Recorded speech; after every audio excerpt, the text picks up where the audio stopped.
Hello everyone, I'm Mary Teresa Duggan and I'm a trained teacher, a certified breath practitioner and the author of a book titled Miracles, the Magic of Life, showing how the power of breath can transform anything that you want to change in your life, whether it's to do with health, relationships, money, spiritual awareness, meditation, inspiring you to live and radiate your truth, to live and radiate your divinity. And now I have the great privilege of having here with me for this interview Peggy McColl.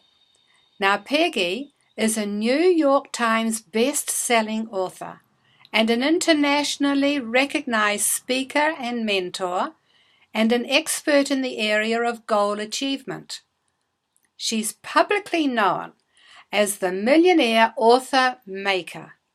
Her personal goal is to make a positive contribution to the lives of millions, and she's passionate about helping others achieve their goals. I have had the wonderful privilege of experiencing firsthand all this and more because Peggy is my mentor in her one-on-one program, guiding me so very generously and expertly, imparting amazing knowledge. We would love to hear from Peggy herself as she radiates her passion, showing you how, with her assistance, you will never fail in achieving your goal. It is my greatest pleasure to introduce Peggy McColl.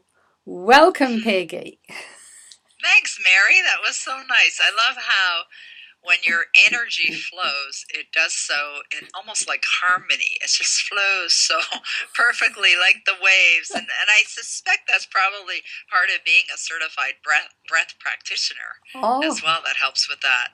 Thank you very much, Peggy. Probably does. Well, with all this wonderful experience and learning that you've had throughout your life, Peggy, when you hear the words fullness of God, what does that mean for you? I love that. Well, I think what it really means to me is that we're embracing the God within, that there's a source of energy, there's a source of power that we're all connected to. And we think about fullness. I suspect, we're not all really feeling it every single day because we choose not to turn on that connection. It's almost like a volume button that we can either turn it all the way up and get the fullness of the volume into our lives, but because we control that switch, we're probably not turning it on to the optimum. And so when I hear fullness, the fullness of really inviting God in, or having God be as part of your life, I see that as someone who's totally turned it on. They're open, they're receptive, they're receiving, and not only they're receiving, they're also sharing and they're expressing, because there's no other way that we know than to release energy. Energy is not meant to be hoarded or to held. It's meant to release, and it's meant to share. And so through the power of circulation, I think what it is that we feel it and we express it. We feel it, we express it, we feel it, we express it, and it just goes through this rhythm of life. That's what it means to me. That's amazing explanation, Peggy, and I know it will help so many people as well.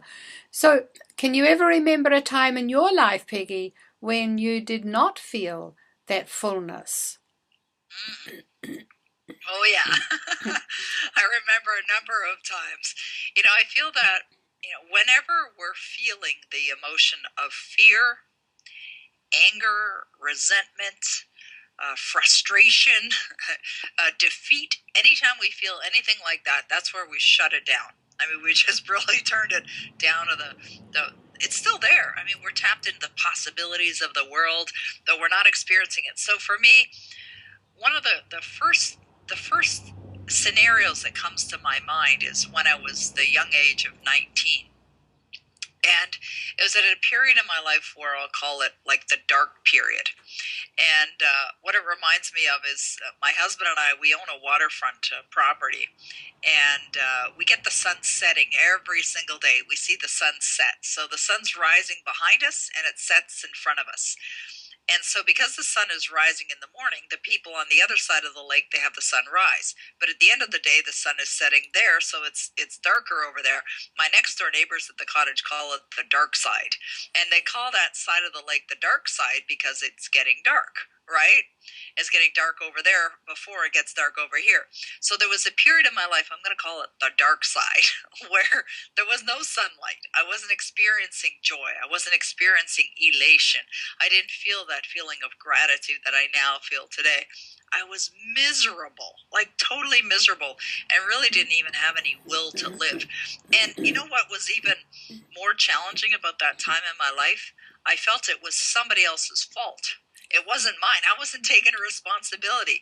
So the fact that I had, relationships that weren't working, that I had a boss that was mean, and I had a job that I didn't like, I had already accumulated debt, and financially I was in a mess.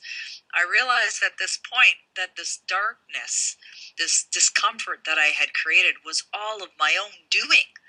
And it wasn't until I had met this gentleman by the name of Bob Proctor that I really had that revelation, that experience of realizing that if I thought I was in a prison, it was only because I had created it myself. And it wasn't a real prison. It was just something that was all made up, right? We've got this faculty we've all been given with called imagination. It's one of the great faculties. I think it's a great gift that we've been given. And imagination was being used. I was using it in a very negative way. I was using it to focus on what was wrong in my life and seeing more devastation and destruction and unhappiness and more dissatisfaction. So it was choosing what I was looking at. So when Bob said, if you want your life to change, you must change. Because I was waiting for everything outside of myself to change. I was waiting for my boss to change, or my mom and dad to change, or my boyfriend to change, or something outside of myself was going to change. And then when that happened, then I would change. And that's absolutely not the way it works. It's not going to work that way. And if you do that, maybe some of the listeners who are listening to this have ever had that experience. You're just going to stay in misery. So I realized to break out of my own prison is that I had to realize that I put myself there. I put myself there and I threw away the key and and realized that if I wanted to get out, that I had to change. And it was going to take an investment of time because I had put in a lot of energy and investment of emotion and time to get to the point where I was at. So if I wanted it to change, I had to put in the energy to make the change. So that was one time. Now, what's exciting about all that is because we're creative beings, we're also destructive beings. Now, I went through a period of time where I was really experiencing a lot of positive change and was very excited, and my attitude changed. It completely changed. But then I reached another point in my life where it became dark again. And it was at that time in my life where I realized that it only takes a little bit of poison to kill. It's like you get off track. You forget about your own power. You start going into that dark place again. And next thing you know, your life can be contaminated. So just a little bit of poison to kill, and then I found myself back there. So I've had sort of waves of that throughout my life. Thankfully, they're much shorter now than they've ever been, but only because I've developed disciplines that really help me to get over those challenging times. Because you know what? Everybody faces challenging times. It doesn't matter who you are, where you are, what color your skin is, what race, what religion. Everyone faces challenging times.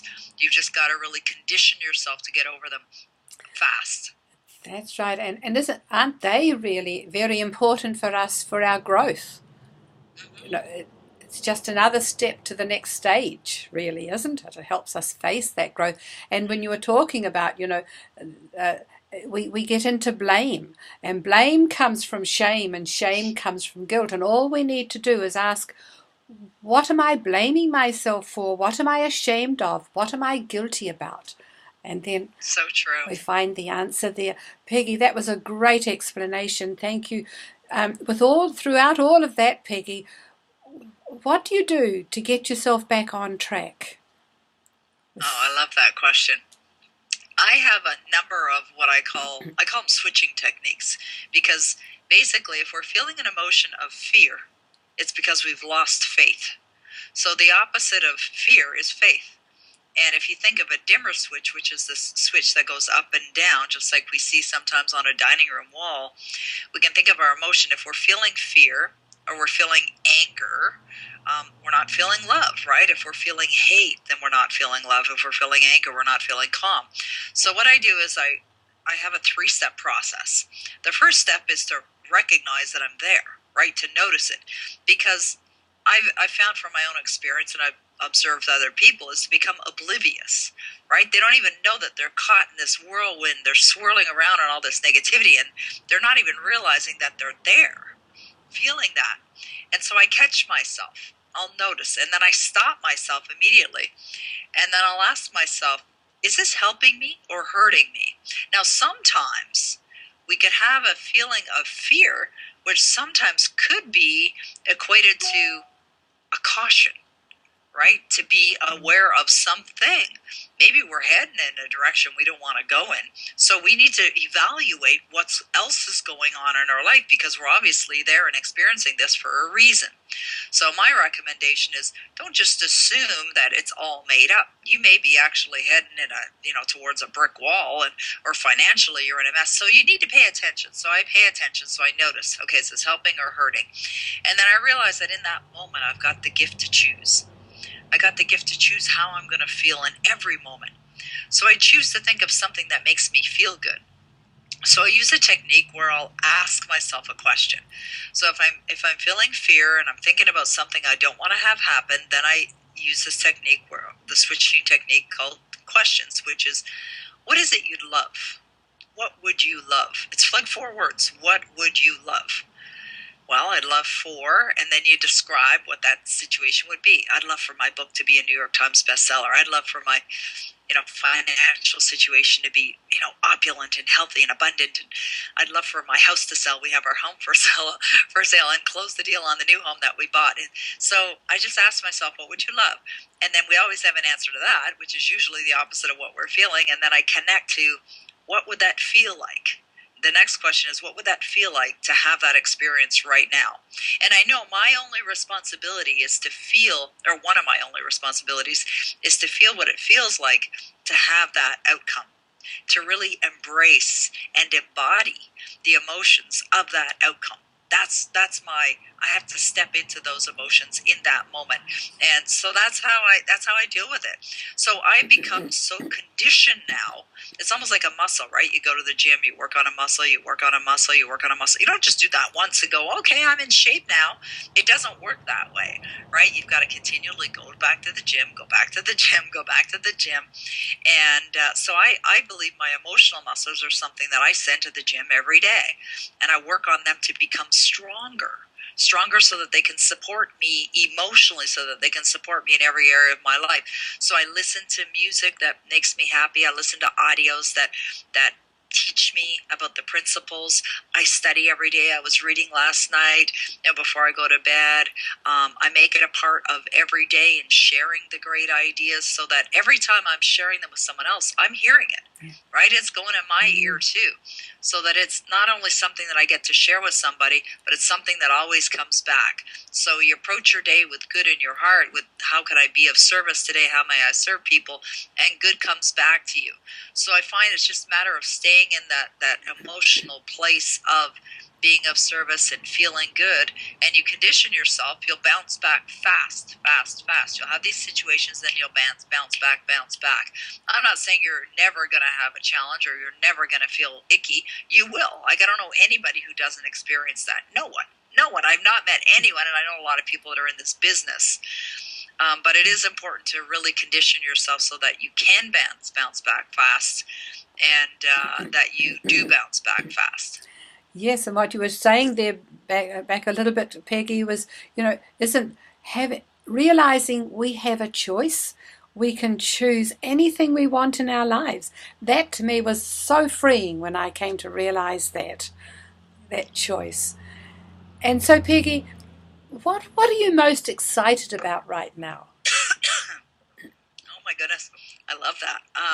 What am I most excited about? I'm excited that we have a new opportunity every single day to create something anew. And I'm excited that I've learned what I've learned so far in my life to recognize that I can truly create anything that I want. So I get excited about that, even though I don't know exactly what it will be. I'm very much, not only do I study these materials and practice speaking about them, I'm a doer. So I love to put things into practice. So when I get ideas, I start to follow through. Like yesterday, I was driving down the road and I was thinking about this new program that I'm putting together, and I was thinking about what to call it, and then I was thinking, oh, I want to use like initials, like something that really helps explain what it is. And then I had this conversation with God, and I just said in my mind, okay, God, well, show me what it should be called. And just as I said that, I turned my eyes to the right. I was driving, and there was a big billboard that said MOSI. And MOSI, to me, stands for Multiple Online Sources of Income. And I thought, Mosey, it's Mosey, right? Like you can mosey up. And so I ended up getting back home, and I registered moseyclub.com. So I'm excited about that. I'm excited about the opportunity that I have to be serving people, to be of service. I'm excited about Mosey Club and determining exactly what it is and what it's going to look like, and put it together and get that out to the world. That is just amazing. And what you were saying there, Peggy, isn't it great when we learn how to listen to that voice, or to you asked God for a question and the answer came so quickly, and the answer is there waiting for us. So it's listening to that as well, isn't it? Yeah, you know what? I think it's also trusting, like knowing you will get the answer, because I've experienced, and I know other people have experienced it. They rush it, right? They want it fast. Like, give me the answer, and if they don't get the answer in the next 2 minutes, well, then it's not coming. It's like they shut the door. It's like, well, wait a minute. Like I'm going to give you the answer, but it's going to come in my time, right? Well, Peggy, before we end this interview, is there anything else you would like your listeners to know? I would like them to know that they're hearing from, like, what you've put together here, Mary. I think is truly phenomenal, and I love that where you come from is your heart. And what I'd like to share with the listeners is, if they've already invested in the Miracles, the Magic of Life, which is Mary's book, I want to ask them to go back and invest in more copies, and think of 5 people that 5 people that perhaps are looking for a miracle, or maybe in the future might need a miracle, or just want to know how to make some magic in their life. And just 5 people, and go back on Amazon and buy 5 more copies and share them with your friends or people that you care about. I have found that, and this is something I learned a number of years ago, the more we give to another, the more we get back. Now, that's not why you do it. It feels good to give, right? There's always, the giver always gets. The giver always gets. But give selflessly, right? Like, you have no expectation for anything in return. Just give it to someone else. But really invite them. Invite them in. Invite them to study it. Not just read it and put it aside and go, oh, that was a great book, but really to study it, put it into practice, and perhaps even set up a study group. Would even be better. Start up some little study groups. When you get your 5 books and you share them with 5 other people, how about inviting them once a week, that you get on a call, or you get together and have study group meetings? I think we could start a whole phenomenon here, Mary, with study group meetings for the Miracles and Magic of Life. So that's what I want to leave them with. Oh, thank you, Peggy. That is absolutely brilliant. And thank you for this lovely interview, Peggy. I know people will get so much out of just listening to you. My pleasure, Mary. Bye now, and blessings, Peggy. Bye-bye.